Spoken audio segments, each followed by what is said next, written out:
Welcome back to another episode of the Girls Stop Playing podcast. I'm your host, Koereyelle, and here at the Girls Stop Playing show, we encourage you to stop playing with your potential and start working for what you want in life and in love.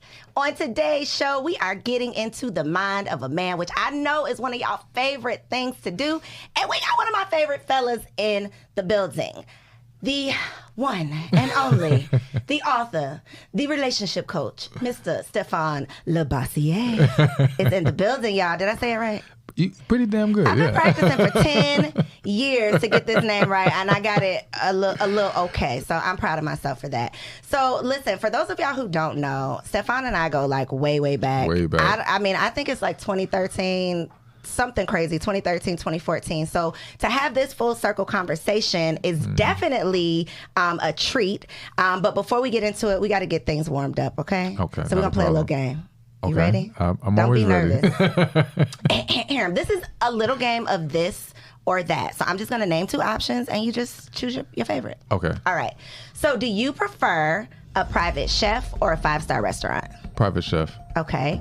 Are you more of a picnic in the park date kind of guy or a helicopter ride kind of guy? Picnic in the park. All right. 112 or Drew Hill? 112. Okay. Would you prefer to date a woman who's a corporate manager or a successful entrepreneur? Successful entrepreneur. All right. And last but not least, for all of the points, Fresh Prince or Martin? Dang, Martin. We need some sound effects. I need some wah, wah, wah. No, that was good. That was good. Okay, you warm? I'm warm. You warm. All right. I was a little surprised by the Drew Hill thing, but I'm going to let you slide. Let's get into, though, the corporate manager versus the successful entrepreneur. Now, B. Simone got herself in a little trouble. I don't want you to get in any trouble, so think before you speak. Of course, but always. What makes you... I mean, you had to choose one or the other, but what makes you say I would be more interested in dating a successful entrepreneur? The first thing that popped in my mind was she has more flexibility. And that was it. That's the main thing. I was actually reconsidering for a second because I'm like, all right, but we all know entrepreneurs is like 24/7 and it's hard to shut off. It is. But you have the power if you want to make it you happen. See what I'm saying? Yeah. Where the corporate manager has to answer to someone, and I don't like that. Yeah. I mean, again, if I have to deal with it, it is what it is, but that would not be my preference. Have you dated? Like, has this been a situation for you?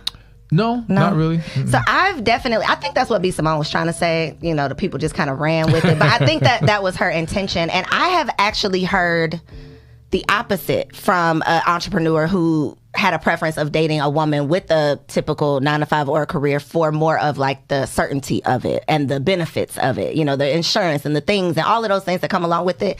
So I've heard both sides, but I definitely agree with you with the freedom and flexibility thing. I think it's like I couldn't imagine like the freedom and flexibility back when I was working the 9-to-5. So I think it's like you're on two different, wavelengths. Yeah, and I think the person who had that other perspective, I don't know their situation, but they may be speaking from a position of they don't have certainty of their own financial position, so they have to be more concerned with the woman. Yep. I have no concern. I'll just saying. We got you. Okay. That's no. Not an issue. No, we don't worry about issue. that. Okay. Yeah. So, with that being said, catch us up. What's your current relationship status? Single. He's single, ladies. Okay, so we're going to get into the shoot your shot section at the end of the show, so stay tuned. Oh, boy. But for now, I want to talk about the work that you do because it's so important. You are a certified relationship coach. I know that you are working with women from all, diverse histories, backgrounds, diverse challenges, but across the board, from what you're seeing right now, is there like a most common issue or concern or challenge that single women are seeking your help for? Okay, seeking. I think the seeking part is trying to just understand men, just trying to understand, like, what does he mean when he says this, or why is he behaving like this? Why won't he want a relationship? That type of thing. That's what they're seeking. What the actual issue is that I see that's common amongst women and people in general is a lack of healing. That's the number one issue. So you may start by asking me questions about that, but if we dive deep into your situation, we start realizing, okay, there's some things from your past you never healed from. And it's contributing to why a lot of women's confusion with men is not because you don't know. It's because you struggle with embracing what you know and accepting your intuition, accepting the facts that's been laid out before you, because you don't want to have to walk away. You don't want to accept that reality. Because again, if a lot of times when you're coming from that place of lack of healing, there's just so many different factors that now play into why you struggle to accept what's really going on here. So to me, I'm really just helping you realize or confirm what you already knew deep inside. I'm not always, like, I don't seek to say some brand new stuff. I'm just saying what you needed to hear. How are women receptive to it? I mean, they obviously sign up so they, respect your opinion, but do you ever feel yourself having to deliver information or a message that is not received well? So they're receptive, but they don't always do the work. They listen, but they ain't gonna do the work. Yeah, so that's the thing, especially with the healing. And again, I know healing is hard. You know what I'm saying? And going through that whole process is not easy, but it has to happen. And when it doesn't, we're gonna keep seeing the same issues. So what are some, I guess, signs, like for the people who are watching this and they want to become more self-aware, but maybe they're the people, who you're talking about, but they don't recognize that that's them. What are some like red flags of things that people say to you and you're like, oh, yep, you probably need some healing? Like, what are some things that we just might not recognize? To me, if you're holding on to very negative perceptions of things or people, you need to heal. Anyone who's healed can start to see the good that exists. It doesn't mean we're blind to the negativity and the toxic energy and everything out there, but we know good exists because now when you're healed, the good in you rises to the top. So if you know you're good, it's easier to believe someone else is good. But when you don't have that in you, if you have negativity dwelling within you, you're going to always see negative in other people. You know what I'm saying? So to me, yeah, negative perceptions, when people are extremely judgmental, all right, to me, that is a sign of you haven't healed. Again, healed, happy people don't go around trying to judge and condemn everybody, all right? That's not how, if anything, that person wants to stay away from drama, wants to stay away from all these extra negative confrontations. It doesn't mean they would have an issue expressing themselves, but they just don't engage in those things. So when you're so willing to engage in being negative and arguing and being judgmental, you're not healed. You got negative energy inside you that you haven't resolved. You know what I'm saying? And then the other thing is just, for me, it's not what they say. It's just an energy. It's just a spirit. If I'm in your presence and I feel this hardness, I feel this closed off. And I understand people want to say, oh yeah, but if you don't know someone, you're not going to automatically be open. I get that. I think there's a difference between being cautious and observing and being standoffish and afraid and walled up. You know what I'm saying? So I'm not knocking anyone for surveying the situation before they open themselves up, but a lot of people just have walls up. So the people who say, you see the Atlanta quotes, right? Like, it's no good men in Atlanta, it's no single men in Atlanta, it's no straight men in Atlanta. People who say those things, that would be like red flag for you, like this person needs healing or this person may just have a negative mindset. Like, is that what you mean or no? No. So for those, I'm not going to automatically jump to they need healing because I think a lot of people have been brainwashed. Again, I remember when I first moved to Georgia, people were saying, and they still say it, oh, the ratio's 10-1. Ain't no damn 10-1 ratio. Like, look at the census data. It's like 1.1 something or 1.2 to 1. And then they say, oh, but men are gay and men in prison. Okay, there's gay women. There are women in prison. Y'all never discount those from the women's side. And then that whole statement, the premise is every woman in circulation is a good woman, but there's only a handful of good men. Yes, but there's only a handful of good men in the circulation of men who are available. That's not true. So is that just a fear-based thing that women tell themselves to make themselves feel better about why they don't have the man that they're seeking? Yes, it's fear-based. It's validation for why there's not success. It's easy to blame external forces as to why I'm not getting what I want, rather than to look myself in the mirror and accept maybe there's something that I need to do differently. It's the same thing. And for anyone who feels some kind of way about that, it's like if a man came to you who was broke and not doing nothing with himself, he said, oh, there ain't no jobs out here. You'd be like, nah, bro, you're just not hustling. You're just not applying yourself correctly. And you're going the easy route by claiming the economy and job. And it doesn't mean that there isn't negative factors in those areas, but people who succeed don't give in to those negative thoughts. Facts. Plain and simple. Facts. So a couple episodes ago, we had Steve Harvey's daughter here, Carly Harvey.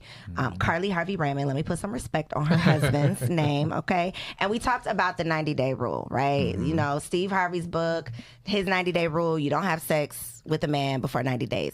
How do you feel about that rule in particular? And then what's your perspective on sex and dating? Okay, so that rule in particular, I'm not a fan of specific rules like that. And don't get me wrong, I get it, because I guess you could argue some of the things that I teach are rules.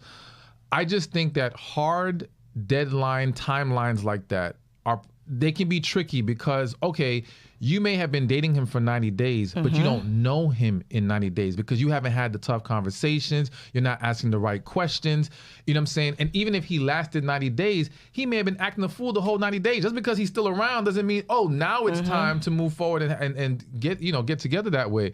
So to me, it's less about the 90 days specifically, and it's about the work that was supposed to be done in the 90 days. Now, if you complete that work in 30 days and you know what you're getting yourself into and you know what he wants and you guys are on the same page, y'all are grown adults. Y'all can make your choice. But again, it's not the specific time, it's the work.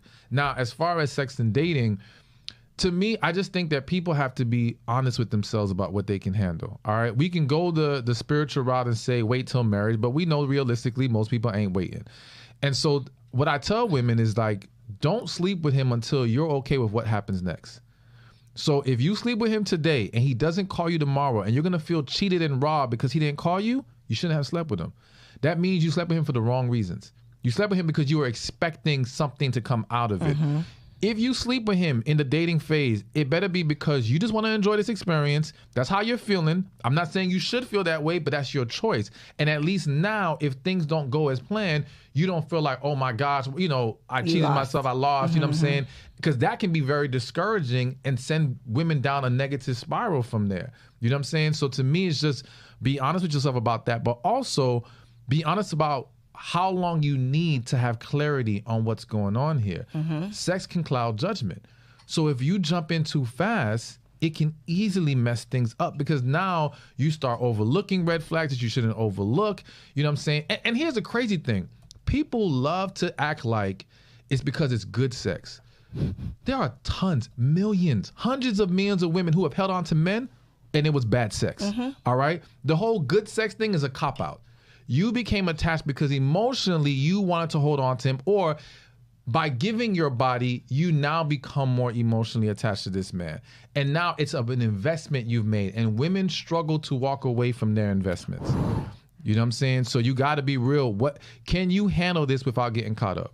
So speaking of investment, I literally put a post up today that said, he told you he was not interested in anything serious.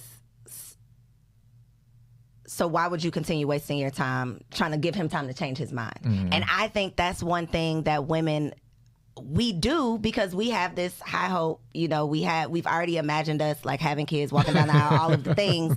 We've invested this time.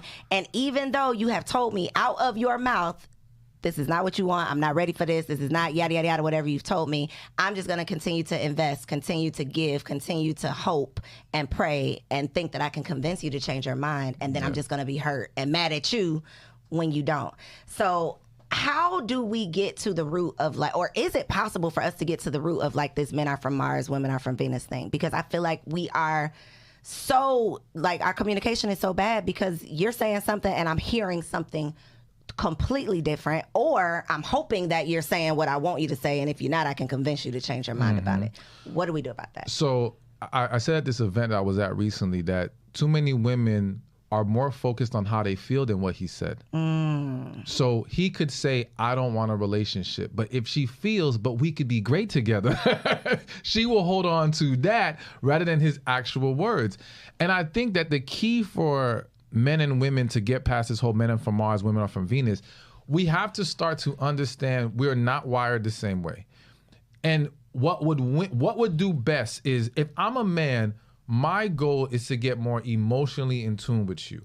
Because I know that sometimes a woman is not going to always use her words to explain how she's feeling. She wants you to pick up on things because women pick up on things. Women see the details, so they want us to see the details. So we have to work on that. We won't ever be as good as women in most cases, but that's how we will be able to connect with her better. For women, she has to work on being more logical with her approach with him, all right? So he said this is what he said. Now handle it this way. Do not let your emotions control you. You have to learn how to master your emotions. This is where the emotional intelligence comes in. And I think when women start to, again, it doesn't mean stop being a woman, because I want women to essentially walk in their feminine energy, tap into that energy. So I don't want you to go away from that. And embrace the fact that you're an emotional creature. But you have to learn how to turn on that logical mind in those moments where it's going to be applicable. The same way the logical man has to turn on that emotional mind, that being able to get in tune with the spirit in those moments that he needs it. And it's just the craziest thing to me. And I know that you see this all the time, but you can have the most intelligent woman, like at the height of her career, a super successful businesswoman, but when it comes to the emotional side, when it comes to making decisions in relationship, it's like the logic, like you said, it goes out the window. Like all of those book smarts, when it come to your boo, it's like, no, forget what I know. I'm thinking about what I feel or what I want. And that is where we end up, getting ourselves in trouble. And then we blame them for what we allowed them to do. Exactly. And that's why people who give great advice don't always take their own advice.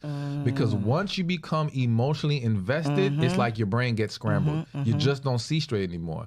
So it's a struggle for everybody in that regard. So one of the things that I think is super hard for women to accept, or it's a fact that they just might not know, so I want you to speak it. How do men see sex? What is sex to men? Because I say this all the time. Like, I have been blessed to have an older brother, the homeboys. I've had these conversations with several men. A lot of women have not had this conversation with a man or heard a man having this conversation. So from a man, how do men view sex? All right, now real quick, I'm just gonna say that there's always exceptions to the rule. Go ahead and throw out the disclaimer. And some men are gonna see things differently. I think for the majority of men, sex is just viewed as a pleasurable experience. That's it, a pleasurable physical experience. There may be some emotion a little bit in that moment, but it stays in that moment for the most part. It's just not much more than that for the guy. Now, don't get me wrong. And when I say there's emotion involved, I think when he actually likes the woman, he's in love with her, then it becomes something more than just a physical experience, a chance to bond with her, get closer to her. But outside of that, yeah, it's just physical pleasure. Do men have sex with women they don't like? Hell yeah. Look into that camera. Look into that camera and say, yeah. Why? Why, Stephan? Oh my why? God. Not only do men, now again, not all men, but not only do men have sex with women they don't like, there are tons of men who have sex with women they're not even attracted to. So again, this is the men are from Mars, women are from Venus thing, because speaking for the majority of women, I can't even fathom a man on top of me that I don't like, I'm not interested in, I'm not attracted to. Like that, why would I do that? You all are totally... Well, so their heads are exploding right now, Stephan. Their heads are exploding. So now, again, I'm one of those guys where I cannot sleep with someone I'm not attracted to. I'm very visual. I need that stimulation. Thank if that's God, you not got there, some standards. Okay. I can't do it. But I know dudes that have none. As long as you got legs and something in between, it's a wrap. Okay. And they will have sex out of the mere convenience of it in that moment. Yeah. Yes. Yeah. Because again, it is simply a pleasurable physical experience. They're viewing that woman as a chance to get off. That's it. That's all it is. And so, yeah, and as far as not liking her, because the reality is that he only has to tolerate her for that moment in time. This is why he may have sex with you, but he won't be in a relationship with you. He won't even pick up the phone the next day, baby. He can't deal with you more than just that moment. But to engage physically, and again, in that physical moment, he doesn't have to worry about having talks with you and all this other stuff. So yeah, he can still enjoy you physically, but not care for you otherwise. So we're going to pause. A moment of silence for y'all feelings and your edges. Okay. Oh, boy. But I think, though, that, again, that's a major disconnect because women a lot of times mistake men wanting to sleep with them with men wanting to date them or court them or be in a relationship. And so I hear, shout out to Kevin Samuels, all right? Kevin said, one of the things that Kevin Samuels says often that I do agree with, though, is that you cannot count the number of men who have tried to holler at you or try to have sex with you as the number of men who are interested in getting into a relationship with you. And so I think a lot of times women are mistaking one for the other and thinking, well, men are interested in me. You know, I am a catch. And just because men are interested in sleeping with you does not mean that you are necessarily what men are looking for when it comes to a relationship. Or so marriage. what's the difference? What would make a man say, okay, I'll have sex with you, but that's as far as it'll go? So, okay, there's various levels to it. For some men, it could be physical levels of physical attraction. So, to put it in a more specific context so people can understand, if his standard for marriage is, I'm only going to marry a woman who's an 8 to 10 on a scale of 1 to 10, but he'll sleep with a 6. He'll sleep with a 5. You see what I'm saying? So there's enough, and maybe she's not that cute, but her body's banging. So he'll sleep with her because he really likes her body. He wants to try it out. I know that sounds horrible, but I'm just, that's a real it is thing. what it is. Let me put that in my notes because we gotta come back to that. Right? But again, he's not attracted to her enough physically to say, I want to spend my life with her. Because again, it's one thing to have to see you for the night. It's nothing to have to wake up and see you every day next to me. That requires a different level of attraction. Then, of course, there's just the qualities of a wife. Some women, again, may be really cool. And you may even enjoy hanging out with them, but you know you cannot deal with them over the long term as far as marriage. And let me say this. The reality is that women see the same issue or go through the same thing with men. It's just that women are willing to overlook those red flags and still marry that man. Yeah. But then be miserable and unhappy. The man knows, don't get me wrong, plenty of men choose horribly wives and partners. But a lot, like I remember one time in an Uber, a guy said to me, he was the driver, he said, you hear in society, women are always being told the fantasy of the one, waiting for that right guy, all that stuff. But what you see play out in dating and relationships is that men tend to hold on to that principle more than women. All right. Women know of the one connection, but the minute they see something that they want, for whatever reason, yes, I will make this work because this is what I desire right now. Whereas men, if they're just not feeling it enough, they're just not going to do it. And that's why I tell women, it's not a reflection of your value or your quality. Y'all two just don't fit together. He can really see or view you as a good woman, just not for him. So this is not a question that was on my list, but I just feel like because you're hurting feelings and snatching edges, we might as well just snatch the whole wig off. Because I have literally had a conversation with a man. I hope he's not tuned in. It's not my man, y'all. A man, not my man. But I've had a conversation with a man who has, going back to like the 90-day rule thing and men trying to fit into women thinking that they're being in control and, controlling how things are going, but men really having the big joker, like really, pulling the trump card. But I was having a conversation with a man who talked about a woman who had like a 90-day rule and she had verbalized it.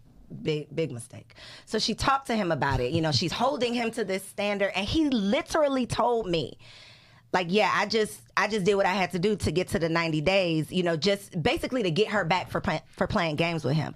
Playing games with him. Like, he did all of the right things. Told me this out of his mouth, that he did all of the right things, had these conversations, like took her out, did all of the things to play the game.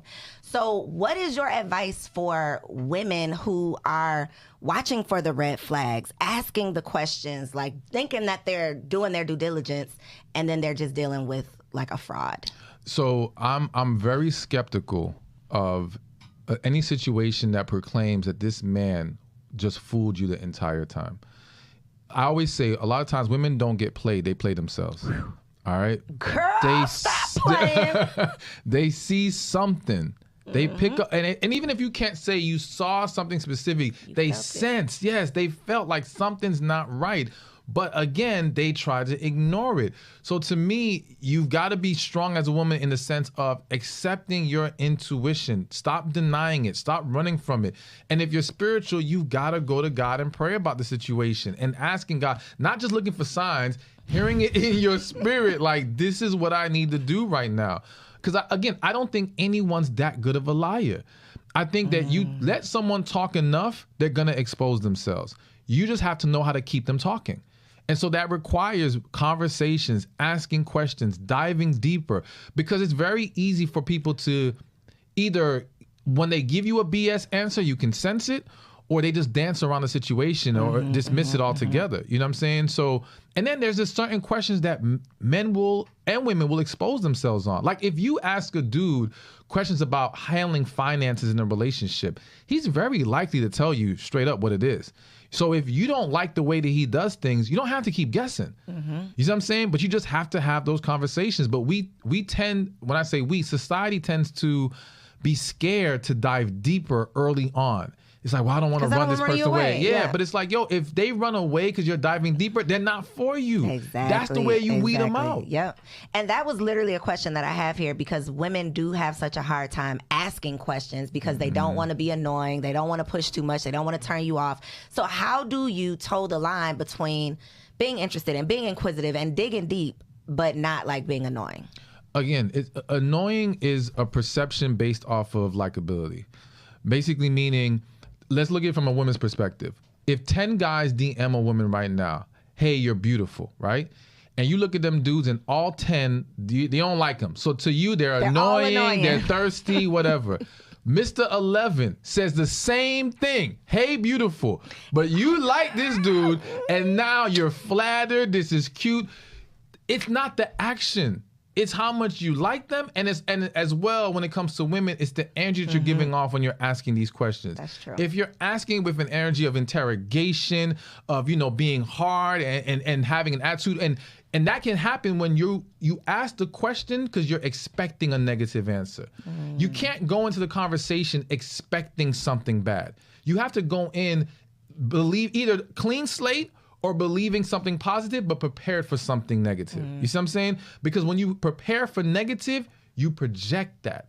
And that's the energy that's making you come off annoying or what's wrong with her? Nah, she got problems and now I don't want to deal with her no more. So what are some of those red flags that women can be showing that they might not recognize, or that you don't know that you're presenting? Like, I might talk too much, but I don't know that I talk too much. I might say the wrong things. Maybe I'm not talking too much, but I'm telling everybody all my business on the first date. Like, what are some of the, give us the game. Like, how can they get past, we sick of these first dates, Stephan. We got to get past number one. Again, I think, remember, like somebody once said, rules are for people you don't like.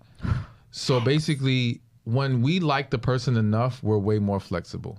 So again, we have to understand that some of this is just based on the fact that it just wasn't clicking like that. There's no way around it. You can't force anything to happen. But one thing that popped in my head when you were asking that was, and I will say this, I think the average man doesn't even pay attention to this. I pay attention to this, and I still think it's something that women should be mindful of, is when he is talking, are you jumping in before he even finishes? Are you over talking him? Now, people will say, well, I'm getting excited. I don't mean to cut him. No, but it shows you're not presently listening. And if I'm talking to men, I'm telling them that's a red flag they need to be mindful of. Because now what's going to happen is, as you go further in that relationship and y'all having discussion, she don't listen no more. She always overtalks you, always jumps in, cuts you off, and that's going to cause a problem. And so now... I wanted to say something, but I was holding it in. and that's where a lot of things go wrong, because then what happens is, and it's a crazy thing, because so the woman kind of dominates the conversation in that way, jumping in, cutting them off. And a lot of men, instead of correcting that situation with her, letting her know this is not acceptable, they cower to it.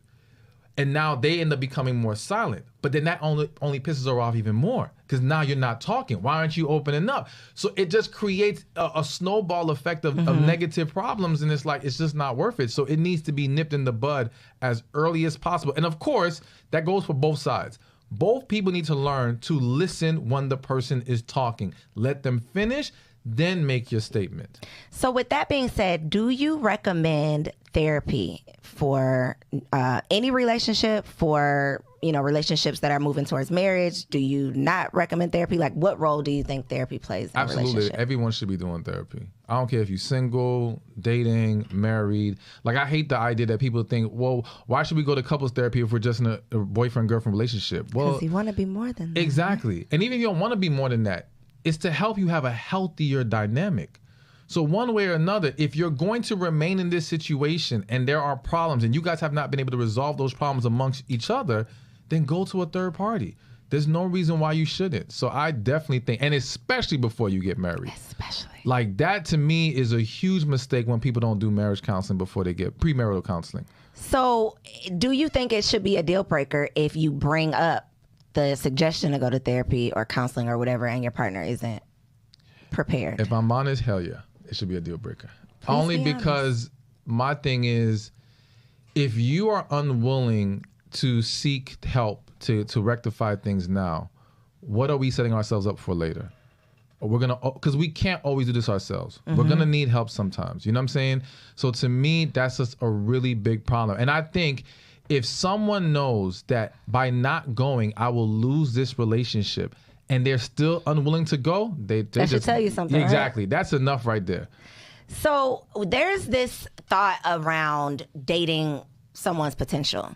And I have my own thoughts about dating potential, and my theory kind of got skewed with like Michelle Obama, because it's like, how can you argue with this? Like, how can you argue? And Michelle, it worked out for her, right? What is your advice for a woman who comes to you and she says, you know, she describes this man and she says she's dating his potential, like she sees what he can become? I don't necessarily think it's a cookie cutter answer, but what's your perspective on it? I say hell no. Okay, it should it is a not cookie be cutter. done. Yeah, it's cookie cutter. And let me use the whole Obama situation. There are people right now who invested in the lotto every week to try to win, and eventually won. That doesn't make it a good investment strategy. All right, just because one or two people have, and not just one or two people, just because a small segment of people, because there's always exceptions to every rule, have success, that doesn't make it the wise choice. So yes, Obama, she got lucky or she was fortunate, whatever the case may be. But for every one case of success, I got 1,000 more of complete failure and destruction. All right. So to me, it is extremely dangerous, because you have to ask yourself, if this person does not get better from here, will I be happy? There has to be a foundation. It doesn't mean we don't strive to continuously be better, but do they have a strong enough foundation that I can be happy with? Because you're not guaranteed change will come, all right?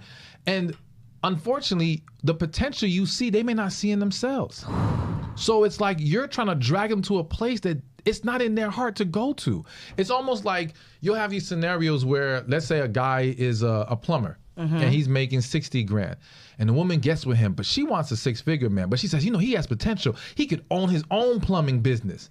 But that joker don't want to own a business, all right? Everybody's not built for that. They're not wired for that. He is happy and content making $60,000, and I'm not saying that in a derogatory way. That's his thing. That's his thing. Exactly. If you now try to make him be more than that, he will start to resent you. Facts. And you will resent him if he's not moving his feet fast enough. So now y'all arguing about stuff because you're trying to make something to happen that never existed here. There was never real potential here. It's what you want to believe. And so potential sometimes is an imaginary perception. Say that one more time. Potential sometimes is an imaginary perception.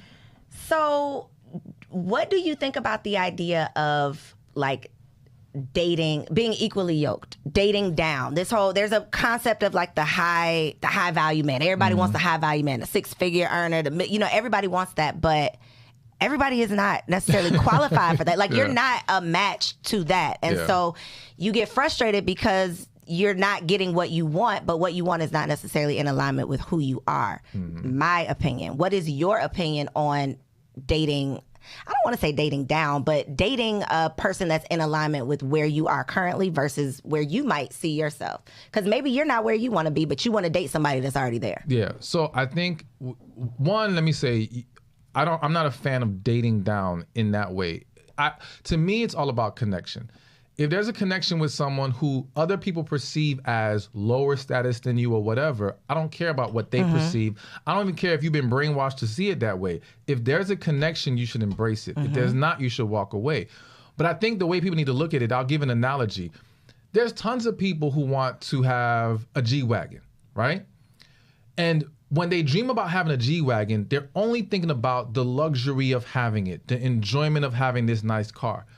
But what you don't realize is when you go to buy it, that payment's gonna be serious. That maintenance is gonna be serious. There's a level of stress that might come with this car. So you have to ask yourself, am I willing to do the things that it takes to even maintain this? All right. Now, if you get to the dealership and you realize this G-Wagon is too much for me, all right? And now you find you a nice Honda, all right, that drives what you need to do, and you're happy in your Honda. To me, you didn't date down. You didn't downgrade in your car. You found what was best for you. Yep. What works for you. There's this middle ground of where I can be happy with what I'm receiving, and I'm happy with what I have to give in return. You see, a lot of women, when they think about quote unquote high value men, they're only thinking about what I'm going to receive. They're not considering what I'm going to have to give. A whole lot. Exactly. And it's like, yo, there's nothing wrong with saying, I don't want to give all that.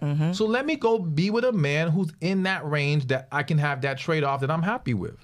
And two, having a type. How has, in your experience with women, how has their type been either helping their situation or hurting them being able to find who they're looking for?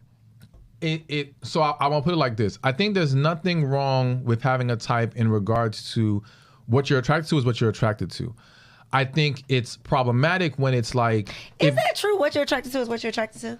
Yeah, I do think. Like physically or just period overall? I think in a lot of different ways. It could be physically, it could be emotionally. There's various things that you're going to be attracted. So for example, me as a man, so I think, one, we have to understand that I believe we all have internal wiring. Like some people think you live life and you become who you want to be. No, I believe you are who you are from day one. You have to live life to figure it out and then live that to the best of your ability. So what I've come across is like, there are some women out there who like a lavish lifestyle, all right? Love taking care of themselves, getting their hair done, nails done. They love that. And there's some women who don't want to deal with that at all, all right? Now, I'm attracted to the women that like taking care of themselves, that like that lifestyle. So to me, there's not going to be an attraction to, there might be a physical attraction to that woman who doesn't like doing those things, but can we sustain that over the long run? That's the problem. So let's flip it. If you're a woman who likes to live a nice lifestyle and you compromise and say, I'm going to get with this frugal man. Like I knew a couple who the woman likes nice things, and the man was one of those dudes, if he found a couch on the corner, he'd dust it off, take it home, we got a new couch. Not going to work. All right? Not going to work. And over time, it would piss her off. And now you being pissed off turns into you don't want to sleep with him right now because you're annoyed. That turns into him having an attitude. You see, and again, it's a snowball effect. We overlook these small things that we don't fit in, and we don't realize how that turns into the big issue later. So to me, going back to the whole attraction thing, I do think there's certain types of people, there may be certain physical attributes that people are naturally attracted to, but where the type comes into a play where it's a problem is when you hold so strong to it, you ignore the fact that sometimes we're attracted to people who didn't fit our type. All right. You have to be flexible in that way. You can have your type, but understand it may not always play out that exact way. So as a man may love tall women, right? But if he comes across a short woman that he's drawn to, has a connection, everything's great, it would be foolish to overlook her because, well, she's not my type. You see what I'm saying? I think for women, though, the type thing comes down to more than physical. Oh, absolutely. Only because I think for a lot of women end up in this revolving door when it comes to relationships where it's a new man, but the same situation over and over because of their type. Not they look alike, but it's the type of, the way that he picked you up, what he said to you, the type of conversation he has, that type. And that is what gets us into trouble a lot of times because that type is usually based on the butterflies, the bad boy thing. That is what is fun and exciting, not the bugaboo, not the one that's saying, the nice, sweet Well, you know what? things. So I actually was speaking to somebody in my DM, actually. It's going down in the DMs? Public figure needed some help.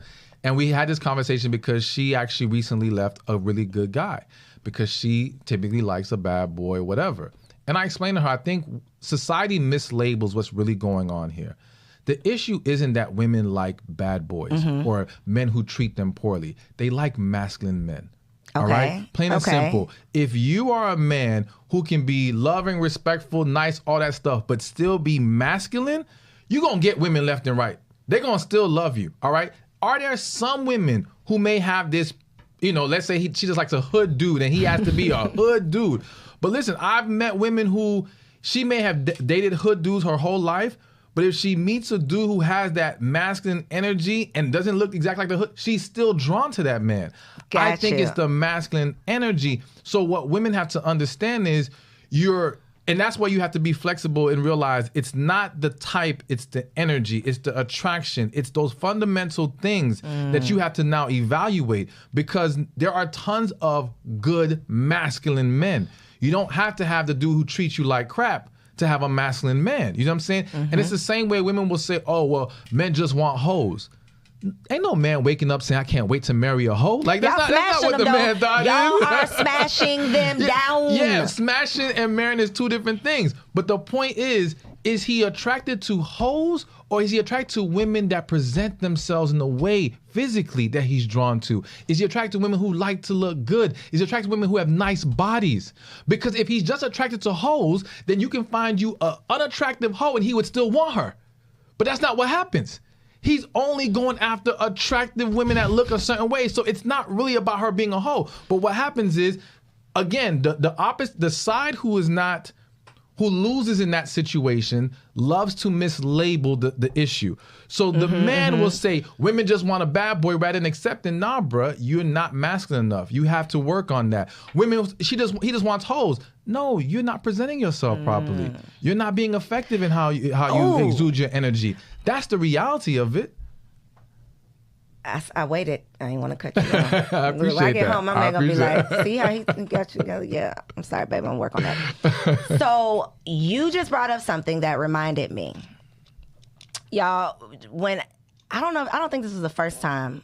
We went and grabbed lunch years and years ago, Stephan. And Stephan does this thing where if you ever like sit down with a therapist, they start therapeuting you. So he's like, yo, your hard exterior, you all business, you know, you making this face. And he was literally like breaking down to me what men see when they sit down with me, which was a benefit. I ain't really like how he did it, but it was helpful, right? Yeah. For a lot of women, we are buttoned up, business minded, boss energy, and that is not attractive to most men. Exactly. How do we break down that tough exterior, not to the point where we have to be someone that we're not, but how do we navigate, you know, being who we are, but then being who a man appreciates a woman to be? Okay. So first thing, let's clarify. It's not attracted to the men that women actually want and like. Right. Because what I always find is that boss woman, that masculine woman, she's getting dudes who want her. She's just not getting the ones she wants to want her. That's the disconnect. So yes, going back to your question, it's about understanding that, one, how we perceive ourselves isn't always how others perceive us. So I always encourage women, like I have a membership group and I tell them, like, listen, ask men how they see you. Don't let your girlfriends tell you, because they're going to validate things. Because if they're negative too, they're not going to call you out for being negative. Or recognize it. Exactly. It's almost like, think about a morbidly obese person. They're not going to call out another morbidly obese person and say, you need to lose some weight. Right. What's wrong with you? You know what I'm saying? Because they're gonna validate that whole thing because they're walking in it too. So women have to be mindful of that yes, how you're coming off is going to have a huge role in how people receive you. And the pushback I get is, well, I am feminine. When I'm in a relationship, I'm sweet, I'm submissive, I'm this, I'm that. And I'm like, yeah, but how would he know that? You got to get there. Exactly. Yeah. You're not exuding that energy that lets him see that you have even that, I hate to use the word potential, but in essence, that's what it is in some cases. Or it's just you are that feminine woman.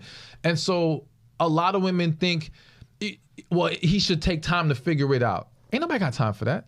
Especially, again, this is where we're going into the type of man you want. You want some successful, well put together man. He don't have time to be surveying the situation and digging deep into every woman who catches his eye. Do you know how time consuming that is?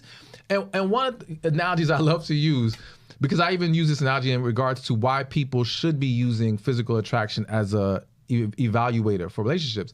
And I'm like, if you had Walmart hiring for cashier, paying minimum wage, and they only got 5 applicants coming to them, they got time to sit down with every applicant, dig deep, and figure out who they want to hire. If you're Google and you're hiring a position making 6, 7 figures, You got thousands of people submitting their resume. You ain't got time to evaluate and interview everyone. So what do? You start to weed them out. How do companies weed them out? Well, back in the days, it was if your resume don't even look right, forget what's on it. If the paper's wrong, if the color's wrong, if the texture is bad, in the garbage. You could have been an amazing candidate. You won't make it to the next stage. Make the cut. So you got to understand that when you're trying to date in that pool of men, and in general, it would be beneficial to be mindful of what are you exuding that allows you to attract those kind of people and for them to see that you can be the woman that they would want to entertain.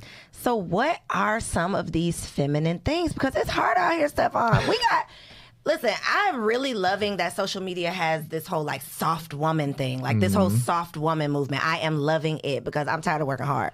But most black women were raised to believe that we had to work hard. Like if we're not working hard, if we're not taking care of ourselves, if we are not independent, if we can't do it all and handle it all and be strong, then we're not doing it right. So now we're 30 plus and the men are like, yo, you too hard. And it's like, this is who I am. So what are some things that we can start to do? You know, maybe wear pink or, you know, wear some softer colors. I think we talked about that. See, I was listening. He was like, yo, you showing up with all this black. I got my man with my black on though, y'all. So we don't know about that rule. But I do remember you saying it. But what else can we do? Exceptions to every rule. Exceptions to every rule.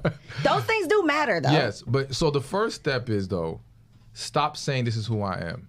It's not who you are. It's who you have become because you've been conditioned to believing this is what it should be. You become comfortable in your masculine energy and detached from your femininity.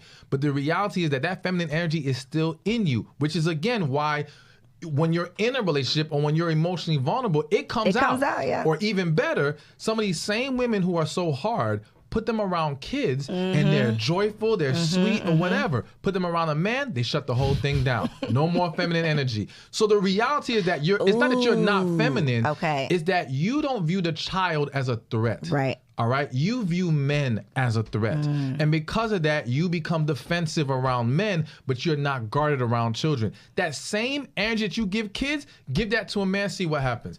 I remember one time I had a client. So I think she came to an event and I had that whole speech about feminine energy, and she came to me afterward and she said, you know, she was dating this guy. Her son, who was like 22 in college, comes home for the weekend, and she said the whole weekend she's serving him, calling, baby, what you need, boom, boom, boom. The child leaves, go back to school. The boyfriend looks at her and say, why you never talk to me like that? You talk to him with all this great, I don't ever get none of that. And that's when she realized, damn, I'm really giving them that hard energy. You have it. You just have issues stopping you from giving it to the man. I think you just saved some souls out there, Stephan, because I hope so. Listen, for a woman who presents with, some masculine energy, it's like learning a second language for someone to tell me to become feminine. It's like, well, how do you do that? But it is a totally different energy when a child is around. It's like, you just melt. Versus a man, and it's like, yo, what's up, bro? It's like you have to be on guard. You're defensive. So I hope y'all just caught that gem, because that was a really, really good one. I appreciate that. And I think, too, when you mentioned, the whole take me as I am thing, it's also, I believe that we were raised to think like we are the prize. So you should be happy with what you get. Like, this is who I am, this is what you get, and you should be happy with how I'm coming. But you need to rise to the occasion. You need to rise to my standards. So how do we, I guess, let go of the thought that we are the prize? Like, because we're both winning, hopefully. Exactly. So the thing is, women are not the prize. Men and women are the prize. We are the prize. A good man is a blessing to a woman. A good woman is a blessing to a man. Everybody wants to use the scripture, he who finds a wife. Listen, stop with all that, all right? Number one, it doesn't even mean that a man's supposed to go chasing after women because she's the prize. That ain't what it means. That's not what it means, no. Because to find does not mean to necessarily go search or chase. I could be walking down the street, found $1. I found $1. I wasn't looking for the dollar, but I found it. You see what I'm saying? So I don't have to be looking for this woman, but I've come across a great woman and now I found something good. Okay, you see what I'm saying? Okay. So this idea that I have to be pursuing it always is not true. And again, that's how it is too. Y'all don't be looking for wives. You just, there's one. Some men are. Listen, I know some men in Atlanta, 6-figure earners talking about they can't find a wife. Bring them down to the studio because I got the ladies for them. Stressed out. They're like, it's a struggle. But again, it's a struggle because certain attributes are being overlooked, in my opinion. All right. But to go back to the whole men seeking out and well, how do we get into that again? We're talking about us both being the prize. Yes. All right. So I believe that whole I'm the prize is a very toxic mindset. It's a very sabotaging mindset. Because again, what women don't realize is, especially if you're trying to date quality men, there's a lot of different angles to look at. One, you can't build a healthy relationship if it's one-sided. Mm-hmm. And what women who believe in this whole men should chase women fail to realize is, when you look at relationships where the man had to chase, in most cases, what happens is after he finally gets her, he stops the effort. Because to him, if I did all this to get you and now I got you, now it's my turn. I done did all this chasing. Where's the return on my investment now? Mm-hmm. But because she's so conditioned to him doing all the work, she doesn't know how to step up in that way. So now it becomes lopsided. And now, or because she doesn't want to lose him, she's now the one-sided relationship. She's doing everything and he's sitting back. How you start is how you finish. You start one-sided, you're going to end one-sided, all right? You want this to make a mutual effort, you have to start from the beginning, a mutual effort. But also there's the layer of understanding. If you're dating a quality man, y'all have to understand. I don't want women to get into the mindset of competition, but you do have to be aware that there's another woman who will show him that attention, who will show him she wants him. There's a book, I always forget the name of the damn book, but there's a book that surveyed married couples after they got their marriage license. And there was a bunch of questions, but they asked the men, why did you marry this woman? And one of the most popular answers they got was, because she liked me. And what that means is, men are so accustomed to having to do all the work. When a woman actually shows interest and desire and matches his energy, he's drawn to that. Men want to feel wanted too. So if he has to always be the one to do everything, he's going to burn out at some point. He's not going to be able to sustain that. And again, if he has other women showing him more interest, why would he choose you over them? Which is why, if you ever see a situation where a man is dating two women, one is the crazy woman and one is the more good, chill woman, who does he usually choose? Crazy. Crazy. Why is he choosing the crazy? Because she like him so much. Exactly. It's not because she's crazy. It's not because he loves drama. It's because she makes him feel wanted. Where the other woman says, well, no, he's supposed to chase me. He's supposed to come at the... All right, well, then that's why he chose her. So...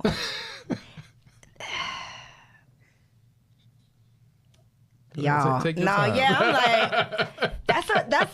that might be part 2. That might be the next episode, because that really is like the round and round, merry-go-round, and we end up with results that we don't want, and it's because we are, I guess, not self-aware enough to know those things, are not willing to be honest enough to recognize those things. But it's a tough pill to swallow when you have to realize that you actually got to do some work on yourself, so that you can show up and be in alignment to this man that you want to be a match to. Absolutely.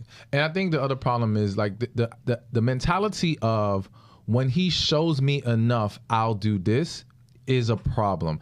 Even with the whole feminine energy, like I've seen, there was a quote, I forgot who quoted it, but they was like, a woman is going to be feminine to a man who makes her feel safe and all these things. And don't get me wrong, I do believe that a masculine man naturally pulls femininity out of a woman, all right? However, if you're making it his responsibility for you to be feminine, you lost. You should master your own femininity. The approach should be, I will always be a feminine woman, and once a man shows he's not worthy of it, I will remove myself. Not, I'm going to come in hard, and once he shows me enough, then I'm going to be feminine. By that time, he left you. He's gone. Anymore. Exactly. Yeah. But the ones who will be interested, toxic men who don't got nothing going on for themselves, men who will overlook your hardness because they're looking to gain in other areas. They need you for stability. They need you for a place to stay.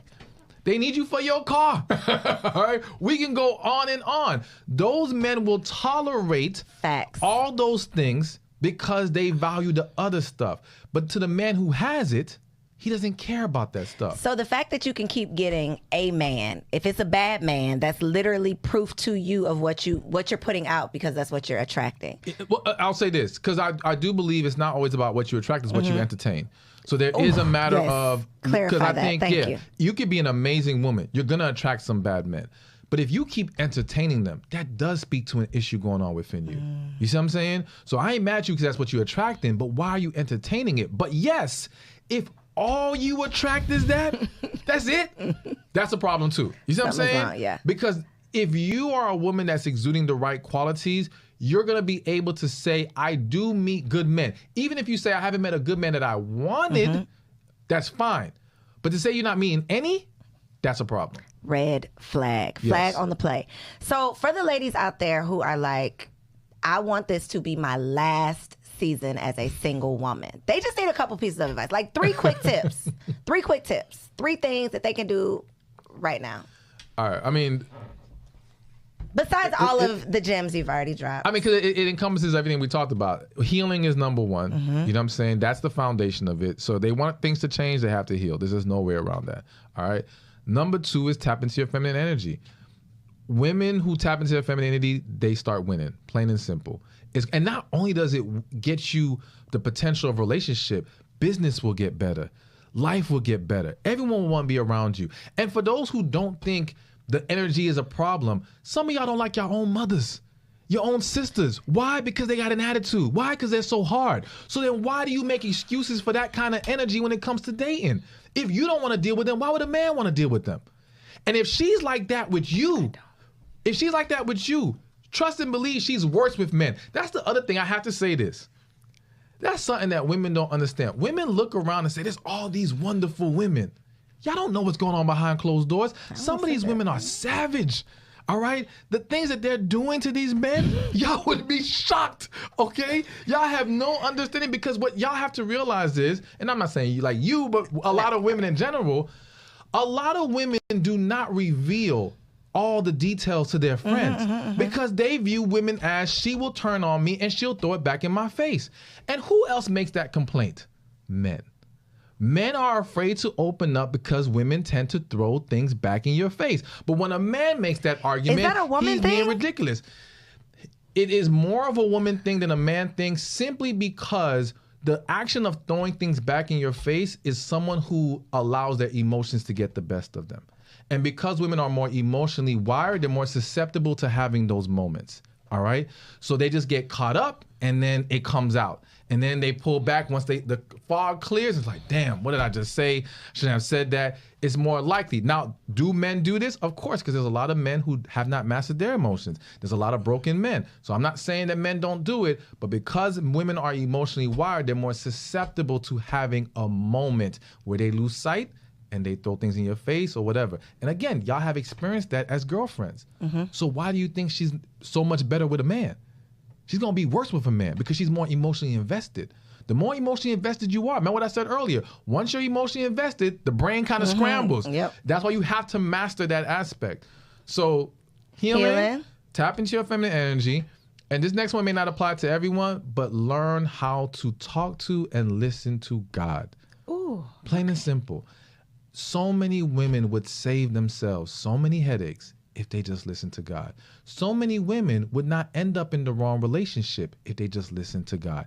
There are situations where women might have met a great guy, and I believe in right person, wrong time, and things didn't go right now. And again, emotionally, they let that get the best of them and say, all right, forget him, and then they end up getting with some other dude. Not only getting some other dude, maybe even getting pregnant by the other dude, right? But if you would have prayed and talked to God, he may have told you just to chill out because he knows it was coming back around. And when there's a connection, it always comes back around at some point. Let me not say always, but 99.9% of the time, it's going to come back around. The problem is, what have people done in the meantime to either allow you two to come together later or make it even harder? But again, aside from that, in general, it's just learning how to get in tune with your spirit, hearing God, letting God guide you. Because listen, my advice, other people who give advice, it's great. I want you to consider it, but I still want you to go back to God and pray about what you heard and see what applies to you. Yes. Look, we'll drop the mic on that one, but not really, because you got to let the people know. You said you have a membership. I'm sure they want to get in because they need more of these gems. So let them know where they can find you online, how they can get your books, all that good stuff. All right. So you can get into my membership going to receivingmyblessings.com. Come on now. Receivingmyblessings.com. Join today. There's gonna modules on tapping into your feminine energy, healing, hearing from God. Basically everything we talked about. All right, finding your purpose. All of that is in the program. We do lives twice a month. It's amazing. So check it out, receivingmyblessings.com. And on Instagram, he is at Stephan Speaks. Correct. Y'all, we are at Girl Stop Pod on Instagram. Make sure you are following us. Like, comment, subscribe to the show. And make sure you share this episode with a friend who wants to make this their last single season. Thank y'all so much for tuning in. I'll see you next week. Peace out. Girl, hey, I hope you enjoyed that video. This channel is all about encouraging you to stop playing with your potential and start working for what you want in life and in love. So make sure you hit that subscribe button so that you'll be notified when the next video drops. And comment below and let me know what you want to see on the next video. Peace out.